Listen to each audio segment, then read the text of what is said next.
Well, this is the lightweight boxing show. Do you like the new name, by the way, Eddie? The lightweight boxing show. Is that after Crolla? Well, and by the way, what a twin set! What a twin set! It means a lot. Bit mate. worried the about Crolla. Bit worried.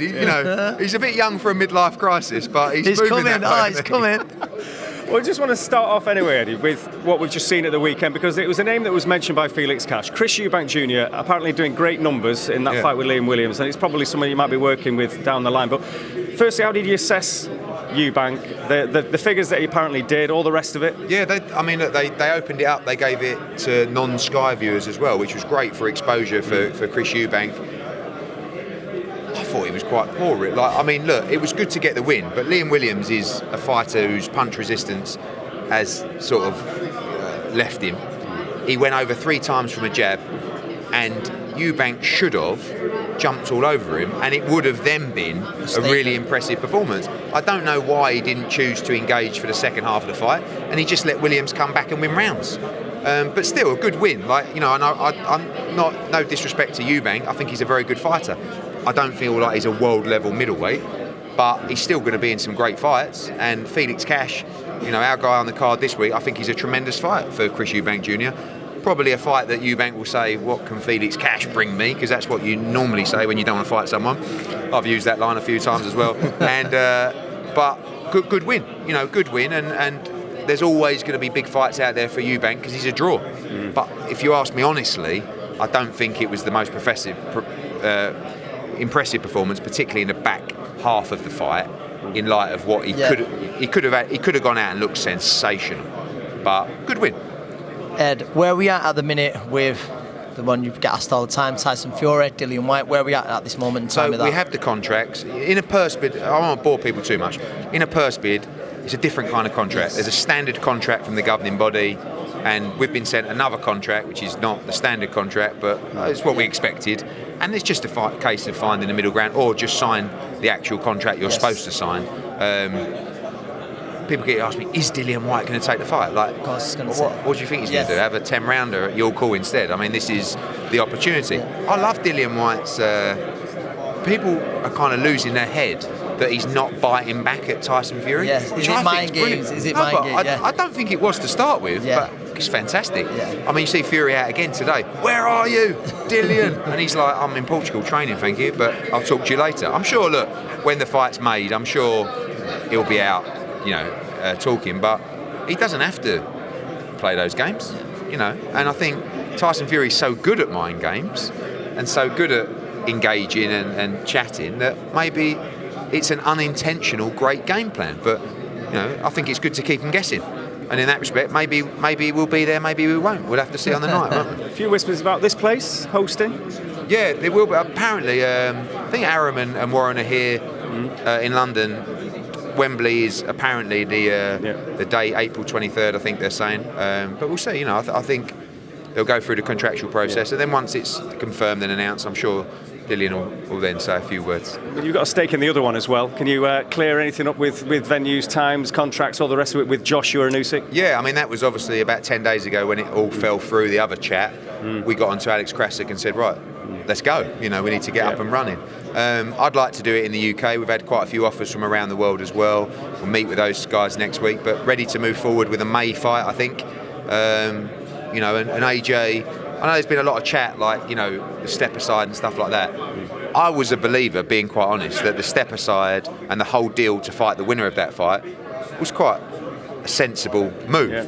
But honestly, he never wanted to do it. And I actually, in the end, sort of convinced him it was half a good idea. Yeah. And now he probably thinks, I wish I would have shut my mouth to start with, because it never happened. But I just feel that sometimes you have to look at these opportunities on behalf of the fighter. But the fighter's mentality is very different.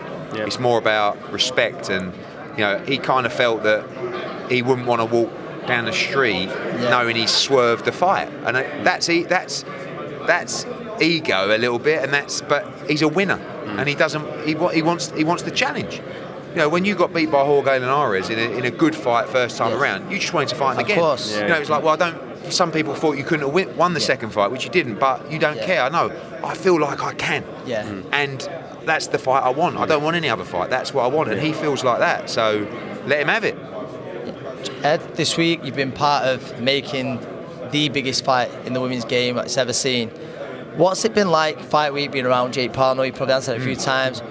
Where are you picking up from, like Katie Taylor-Serrano? Numbers are huge. Yeah. MSG, I'm going to go over myself for it. What? How big an event do you expect that to be? Massive, and like it's just getting bigger and bigger and bigger. So when we went to MSG firstly, you know, I was like, they said, look, we've got to do this in the big arena, because it's like you go from 3,000 or 3,500 in the theatre to 20,000. Yes, it's not like huge jump. It's 4 and 8. So, and they said, look, we're going to put everything behind this. This is if we really want to do this. This is how we've got to do it. And then, so that announcement kind of drums up some interest in itself. Then obviously Jake Paul coming in, tremendous for the promotion of the event. Then people start believing in it. Then there's the momentum. Then the pre-sales are the second biggest. You know, now we're at like 10,000. And it's like, it's like a snowball effect. Everyone goes, yeah. And when you actually think about it, it's a brilliant fight. I think and you New get York them together as well. It's got the big Irish and Puerto Rican. Yeah, it'd be a huge, great atmosphere. And Jake Paul's been brilliant. I mean, the great thing about Jake Paul and his promotion is, which I wasn't sure, he's really not been a clown. You know, he's taking it seriously. He wants to be similar gear to this. Yeah, I mean you look. Yeah, I mean he's better looking than Jake Paul, old Crolla. You know what I mean? But I just feel that he says, no, I want to be taken seriously. And the one thing I say about Jake Paul is, and like, you know, it's terrible when we're in interviews and someone asks him about, do you think you can become a world champion or beat Canelo? And he's going, I really do. You know, and I'm thinking, but I think he's genuinely fallen in love with the sport of boxing, and that's very easy to do.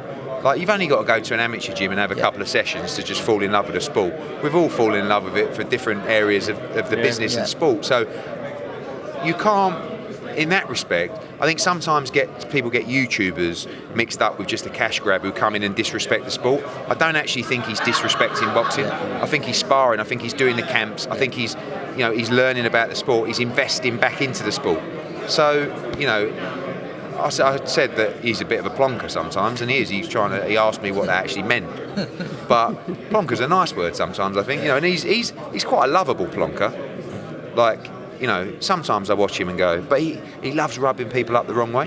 I mean, look at the Dana White mix track, the Tommy Fury stuff and the Conor McGregor stuff. People's heads go like, I mean, look at Bradis. Bradis is a Ring Magazine champion, and he's sent. And I asked him about Bradis. He didn't even know who he was. I was thinking, Bradis has been doing this campaign for 6 months. He's got a Jake Paul tattoo on him. Jake Paul don't even know who he is. So I was thinking, it's not working. Give it up. What about this promotion then? Anyway, really obviously, good. Jacobs-Ryder and all the rest. Yeah, I just think, like, when was the last time that we had a name as big as Danny Jacobs from America come to the UK? Like, I look back at it last night. I mean, I remember we brought Terence Crawford over to fight Ricky Burns, but no one knew who Crawford was at the time. Gervonta Davis came when he was quite early on, starting out. You know, he was a big name at the time. You know, but it's been a long time since a name of Danny Jacobs' stature has come to the UK, and I think it's a really enthralling fight. If both guys do what they say they're going to do, you'll get a brilliant fight. And John Ryder is saying, so I thought it was quite interesting, I don't know if you listened to the presser, where John Ryder said, the loser's done. And I put that to Danny Jacobs, and he went, no, I don't think the loser's done. I'm thinking, well, he is. The other way around. Yeah, but he is really. I mean, like, both these guys want to fight for a world title. This is an official eliminator for the WBA.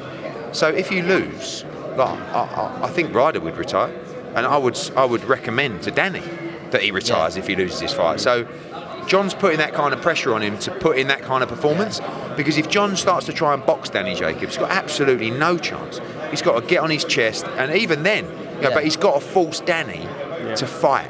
And I think with that atmosphere, with the little bit of the chip that Danny's got on his shoulder because of the Rosado performance and the fact that he's having really to come here to, like, before you could just do Danny in Brooklyn or the Barclays Centre or MSG, but this was the opportunity, and he went, do you know what, I'm going to go over there and I'm going to actually prove to people that I'm not done. Sometimes Danny's got a lot more about him than he makes out in front of the media. Like, he's such a gent, he's such a great ambassador, such an amazing story, but he's got some real dog in him as well. You know, and I think this part of this is like, almost like, to you lot, I'm coming over there and beating him, you know, and this is big for his career. You know, these nights, you know, and all the Americans want to come over and fight in the UK. The the winner, you'd be almost certain gets the world title shot, depending on what Canelo does with the belts. If not, this will be made for a vacant title for sure. Yeah. Yeah, I mean, you got Morrell, who's a really good young fighter. Yes. Like, no one wants to fight him. What's he, 5-0, 6-0? He's the regular champion. Then you got Canelo up at Super Championship, but we'll see what happens with him. He, could end up becoming a freed-up title later on this year. Yep. Just before we go, we spoke before about Eubank, but we've had an interesting chat with Conor Benn as well. Now, give us your take on that potential scenario. I mean, look, as a fight and in terms of selling a fight, it couldn't get much bigger. Different stages in their career. Conor Benn is on the way up, a young man who is looking to challenge for a world welterweight title. Eubank it's funny when you think of Eubank, is he 33 or 32 or something like that? You always think of him as like a 27, 28-year-old. So if this is normally a fight that would happen at the end of their careers, it's a bit like Brooke Khan, where you tried to make it, and in the end, both guys went, come on, let's just have a few quid. Yeah, but that's the same, like, if you wanted a quick cash grab, what a great fight this would be. Get Eubank to come down. I don't think Eubank could make 54. No, he's big middle.